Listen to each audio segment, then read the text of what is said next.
아무도 없을 것입니다. 더 나은 삶을 위해, 더 행복한 삶을 위해 사람들은 수고하고 일을 합니다. 저자인 솔로몬도 마찬가지입니다. 솔로몬도 어떻게 하면 즐겁고 행복하게 살 수 있을까를 고민하였습니다. 우리 1절 말씀 함께 읽어보겠습니다. 1절입니다. 시작. 나는 내 마음에 이르기를 자, 내가 시험 삼아 너를 즐겁게 하리니 보라 이것도 헛되도다. 아멘. 솔로몬이 스스로에게 말합니다. 이제는 쾌락을 누리리라. 그래서 내 인생을 마음껏 즐기리라. 이런 마음을 품은 것입니다. 육체적 즐거움을 통해 즐겁고 행복한 삶을 기대했습니다. 하지만 솔로몬은 곧바로 보라 이것도 헛되도다 이렇게 말씀합니다. 솔로몬은 기쁨과 행복을 줄 수 있을 것 같은 일들을 해보았지만 별 볼 일 없다는 것을 깨닫게 됩니다. 사람이 웃고 즐겁게 사는 것은 긍정적이고 좋은 것이지요. 그런데 솔로몬은 알고 보니 웃는 것은 미친 것이고 즐거움은 쓸데없는 것이라고 2절에서 고백합니다. 다 별 볼 일 없다는 것입니다. 그리고 3절에서 10절까지 솔로몬이 인생에서 즐거움을 찾기 위해 했던 일들을 기록하고 있습니다. 3절에서는 술로 자신의 육신을 즐겁게 하여 즐거움을 누려보려고 하였습니다. 4절에서는 나의 사업을 크게 하였노라 이렇게 고백합니다. 솔로몬은 궁전도 짓고 여러 집도 짓고 수많은 포도원을 가꾸었습니다. 정원과 동산을 만들고 저수지도 만들었습니다. 7절에서는 남녀 종들을 사고 수많은 소떼와 양떼도 가져보았습니다. 8절에서는 수많은 보물들을 가져보았고 남녀 가수들을 거느려 보았고 처첩도 많이 거느렸습니다. 9절에서는 심지어 내 지혜도 여전히 내게 여전하도다 말씀합니다. 솔로몬은 여전히 지혜로웠습니다. 10절에서는 내 눈이 원하는 것을 다 하였고 내 마음이 즐거워하는 것을 다 해보았다 이렇게 말합니다. 솔로몬이 했던 모든 일들을 보면서 한 목사님이 이렇게 말했습니다. 이것은 남자들의 로망이다. 돈이 없고 능력이 없어서 못할 뿐이지 누구나 해보고 싶은 것이다 이렇게 말했습니다. 솔로몬은 해 아래에서 할 수 있는 모든 것을 해보았습니다. 인생을 즐겁게 해줄 수 있는 것들을 모두 다 해보았습니다. 그리고 솔로몬이 고백합니다. 11절 말씀입니다. 다 같이 읽어보겠습니다. 11절입니다. 시작. 그 후에 내가 생각해 본즉 내 손으로 한 모든 일과 내가 수고한 모든 것이 다 헛되어 바람을 잡는 것이며 해 아래에서 무익한 것이로다. 인생에서 모든 것을 해본 솔로몬은 모든 것이 헛되다. 마치 바람을 잡는 것 같이 무익한 것이었다라고 고백합니다. 왜냐하면 이 모든 수고로 얻은 즐거움이라는 것도 잠시뿐이었기 때문입니다. 참된 만족과 참된 기쁨을 주지 못했던 것입니다. 그래서 바람을 잡는 것 같이 무익하다고 고백합니다. 암브로스 비어스는 이렇게 말합니다. 성취란 노력의 죽음이요 삶의 실증의 시작이다. 성취라는 것이 노력의 죽음이고 삶의 실증의 시작이다. 이렇게 말합니다. 모든 것을 다 이루고 난 다음에 오는 허탈감은 감당하기 어려운 것입니다. 솔로몬의 실험이 실패했다면 우리는 더 이상 같은 실험을 반복할 필요가 없습니다. 하지만 많은 경우 우리는 여전히 반복합니다. 솔로몬이 누렸던 것들, 성취한 것들을 우리도 누리고 성취해 보고 싶어 합니다. 내 눈이 원하는 것, 내 마음이 원하는 것, 내 마음이 즐거워하는 것을 다 해보고 싶은 것이 인간의 마음입니다. 우리는 평생 살아도 솔로몬처럼 누리지 못할 수 있습니다. 솔로몬이 누렸던 것은 아마도 지금 전 세계에서 상위 1%만이 누릴 수 있는 것들일 것입니다. 어쩌면 우리는 그저 바라보면서 부러워하며 시기할 뿐입니다. 그럼 우리는 본문을 보면서 와, 부럽다, 이렇게 결론을 내리면 안 되겠지요. 우리가 솔로몬과 비교하면 안 됩니다. 솔로몬이 내린 결론에 우리는 주목해야 합니다.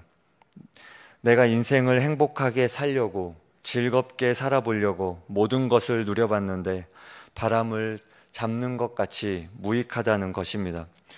솔로몬이 가진 마음은 권태로움일 것입니다. 세상에서 좋다고 하는 세상에서 좋다고 하는 것을 다 가지고 좋다고 하는 것들을 다 해보면 처음에는 재밌고 좋지만 반복되면 점점 실증이 나고 권태로움이 찾아옵니다. 한계 효용 체감의 법칙이 있습니다. 간단히 말하면 시간이 지날수록 만족감이 떨어진다는 것입니다. 새 물건을 샀을 때 처음에는 애지중지하다가 시간이 지날수록 좋아하는 마음이 줄어들고 점점 실증이 납니다. 게임을 처음 할 때는 굉장히 재미있지만 시간이 지날수록 재미가 떨어져서 다른 게임을 찾게 됩니다. 나이가 들수록 삶의 즐거움이 줄어드는 것, 이런 것을 한계 효용 체감의 법칙이라고 합니다.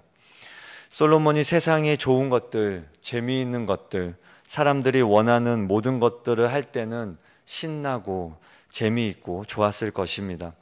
솔로몬 정도 되면 이미 왕이기 때문에 많은 것을 할 수가 있습니다. 그리고 심지어 지혜로웠습니다. 얼마나 지혜롭게 신나고 재미있는 것들을 해 보았겠습니까? 하지만 아무리 신나도 이것이 반복되면 만족감이 점점 떨어지게 되는 것입니다. 그리고 권태로움이 찾아오는 것이지요. 이 말은 인생에 예수님이 없다면 모든 것이 무익하다는 것입니다. 그저 잠깐의 유익을 누릴 수 있지만 영원하지 않으며 또다시 인생에 권태로움이 찾아옵니다. 예수님이 없기 때문입니다. 솔로몬은 하나님 없는 인생은 무익하다고 결론을 내리고 있습니다. 그렇다면 하나님을 믿고 있는 우리의 일상은 기쁨의 연속인 것입니다. 하나님이 나와 함께 하시기 때문입니다. 하나님의 영광과 이 세상을 위해서 내가 해야 할 일이 있습니다. 그것은 바로 일상의 기쁨을 놓치지 않는 것입니다. 일상은 하나님이 우리에게 주신 축복입니다. 솔로몬이 누릴 수 있는 축복이 있었고 우리는 우리에게 주신 축복을 누리면 되는 것입니다. 행복과 관련하여 벨기에의 극작가가 쓴 파랑새라는 동화가 있습니다. 크리스마스 전날 어느 가난한 어린 남매에게 요정 할머니가 찾아옵니다. 자신의 병든 딸을 살리기 위해 파랑새를 찾아달라고 부탁합니다. 남매는 할머니의 딸을 살릴 파랑새를 찾기 위해 꿈의 세계로 여행을 떠납니다. 꿈의 세계에서 여러 나라를 돌아다니게 됩니다. 남매는 추억의 나라에 가게 됩니다. 추억의 나라에서 몇 년 전 돌아가신 할아버지와 할머니를 만납니다. 남매는 선물로 파랑새를 받게 됩니다. 하지만 추억의 나라에서 벗어나자 파랑새가 검은 새로 변하고 새가 죽게 됩니다. 그 다음에 간 곳은 밤의 궁전이었습니다. 밤의 여왕은 남매에게 여러 개의 방을 보여주면서 방 안에는 무서운 것들이 가득하다고 설명합니다. 그런데 마지막 방에 들어가 보니 파랑새가 떼지어 날아다니고 있었습니다. 남매는 손을 뻗어 파랑새 한 마리를 잡았습니다. 하지만 방에서 나오는 순간 파랑새는 죽고 맙니다. 그 다음으로 남매는 행복의 궁전으로 가게 됩니다. 행복의 궁전에는 여러 행복들이 있었습니다. 건강의 행복, 공기의 행복 등등 많은 행복들이 우리 곁에 있다는 것을 알게 됩니다. 그리고 많은 행복 가운데 참다운 행복은 어머니의 사랑이라는 것을 깨닫게 됩니다. 그런데 행복의 궁전에는 파랑새가 없었습니다. 모든 여행을 마친 남매는 집으로 돌아오게 됩니다. 그리고 이 모든 것이 꿈이었다는 것을 알게 됩니다. 그리고 그토록 찾아 헤매던 파랑새가 자신의 집에 있다는 것을 발견하게 됩니다. 그리고 요정 할머니에게 그 파랑새를 주게 됩니다. 이 이야기 속에서 파랑새는 행복을 상징하는 존재입니다. 행복은 가까이에 있다는 것입니다. 소중한 것은 언제나 평범한 것들이며 행복은 조금만 다른 눈으로 보면 쉽게 찾을 수 있다는 것입니다. 파랑새를 갖기만 하면 행복할 것 같습니다. 하지만 막상 파랑새를 가져보면 파랑새가 귀하게 여겨지지 않기도 합니다. 또한 내가 찾던 행복이 진짜가 아니었음을 깨닫기도 합니다. 솔로몬이 모두 다 가져보니 헛되다 고백하는 장면인 것입니다. 진짜 중요한 것이 빠지면 모든 것이 무익한 것입니다. 잠깐의 유익은 우리를 행복하게 하지 못합니다. 예수님을 믿는 우리의 일상이 진짜 행복임을 믿으시기 바랍니다. 우리에게 주신 일상이 축복임을 믿고 믿음으로 살아가는 저와 여러분 되시기 바랍니다. 또 한 가지 살펴보고 싶은 것은 행복하고 즐거운 인생이라는 것이 나에게 집중되어져 있으면 행복을 찾기가 어렵다는 것입니다.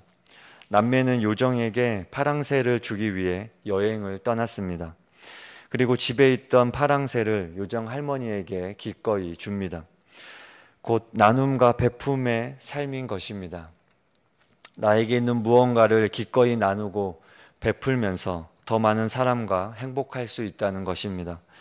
파랑새를 나만 차지할 것이 아니라 필요로 하는 다른 사람과 나눔으로써 그 행복이 더 커질 수 있다는 것을 우리에게 보여줍니다. 솔로몬은 본문 4절에서 8절 동안 나를 위하여를 4번 반복하였습니다. 솔로몬이 한 모든 일은 나를 위하여, 자기 자신을 위하여 한 행동이었습니다. 행복의 초점을 자신에게 두었던 것입니다. 그러나 행복이라는 초점을 자기 자신에게만 두기보다 다른 사람에게 초점을 둘 때 행복을 얻기가 더 쉬운 것입니다. 얼마 전 인터넷 뉴스에서 본 기사가 인상 깊었습니다. 서울 관악구 자원봉사센터에서 23년째 자원봉사를 꾸준히 하고 있는 이면주 자원봉사센터장을 인터뷰하였습니다. 기자가 어떻게 이렇게 오랜 시간 동안 자원봉사를 할 수 있었는지 질문했습니다. 질문을 받은 그는 봉사는 남에게 베푸는 것이지만 궁극적으로는 자기 자신에게 베푸는 것이라고 강조했습니다. 제가 그의 대답을 읽어보겠습니다. 자원봉사는 남을 위해 하는 것이 아니라 결국 나를 위해 하는 것이라고 생각해요. 내가 어려운 사람을 만났을 때 그 사람의 어려움을 극복할 힘이 돼줬을 때 만족함이 커요. 내가 조그만 것을 베풀어 줬는데도 그 사람이 좋아하는 모습을 보면 뿌듯함이 느껴져요. 도움을 받은 것은 다른 사람이지만 즐거움을 얻는 것은 저 자신이라고 생각해요. 이렇게 인터뷰하였습니다. 다른 사람을 돕는 것 같지만 실상은 나에게 큰 유익임을 고백합니다. 다른 사람을 섬길 때 오는 기쁨이 있습니다. 세상에서 경험하기 어려운 기쁨인 것입니다. 우리는 보통 모든 관심이 나에게 쏠려 있습니다. 나의 문제, 나의 행복, 나의 자녀, 나의 취업 등등 언제나 중심이 나 자신입니다. 나에게 쏠려 있는 관심을 다른 사람에게 돌릴 수 있다면, 그리고 나의 필요가 아니라 다른 사람의 필요를 먼저 채워줄 수 있다면 우리는 또 다른 행복함을 경험할 수 있을 것입니다. 오늘 읽었던 본문처럼 자신을 위해 파랑새를 찾아다녔던 솔로몬이 얻지 못한 그 파랑새가 실상은 우리 안에 이미 가지고 있는 일상의 소중함임을 보았습니다. 그리고 자신만을 위해 행복을 추구하는 삶이 아니라 우리의 가진 것을 다른 사람과 나눌 때 행복이 더 커질 수 있는 것을 깨닫게 됩니다. 우리 또한 일상 속에서 주님이 주신 축복을 누리고 이웃을 섬기면서 행복한 삶을 살아가는 저와 여러분 되시기 바랍니다. 함께 주기도문 하겠습니다. 하늘에 계신 우리 아버지, 아버지의 이름을 거룩하게 하시며 아버지의 나라가 오게 하시며 아버지의 뜻이 하늘에서와 같이 땅에서도 이루어지게 하소서. 오늘 우리에게